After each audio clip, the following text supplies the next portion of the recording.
Sa iba pang balita, epektibo ngayong araw ang pagbabawal sa mga e-trike at e-bike na dumaan sa mga pangunahing kalsada sa Metro Manila.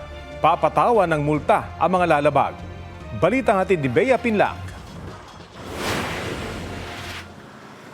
Simula ngayong araw, bawal nang dumaan sa mga major highway sa Metro Manila ang mga e-trike.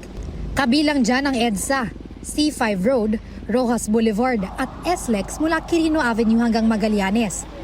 Magtatalaga raw ng enforcer ang LTO sa mga daan para matiyak na ipinatutupad ang patakarang ito.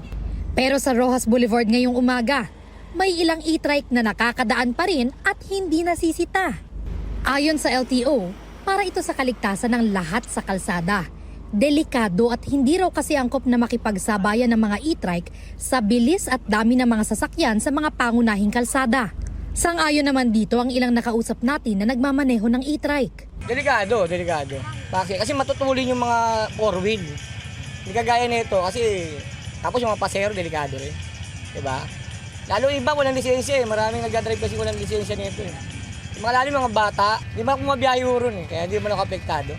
Pero para sa iba, mahirap tumalima rito. Lalo na't gamit nila sa hanap buhay ang e-trike. Hindi po papayag. Magugutong pamilya ko po, boss. Oo, boss. Malaking kabawasan po sa amin yan. Saan ba tayo kukuha ng panggastos, boss? Dito lang. Pag may huli, di iwasan na lang pag ganun. Wala naman tayo magagawa eh.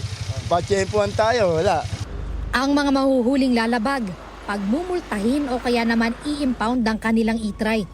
Pero sa ngayon, hinihintay pa ang mas komprehensibong joint guidelines mula sa DOTR at iba pang kaukulang ahensya.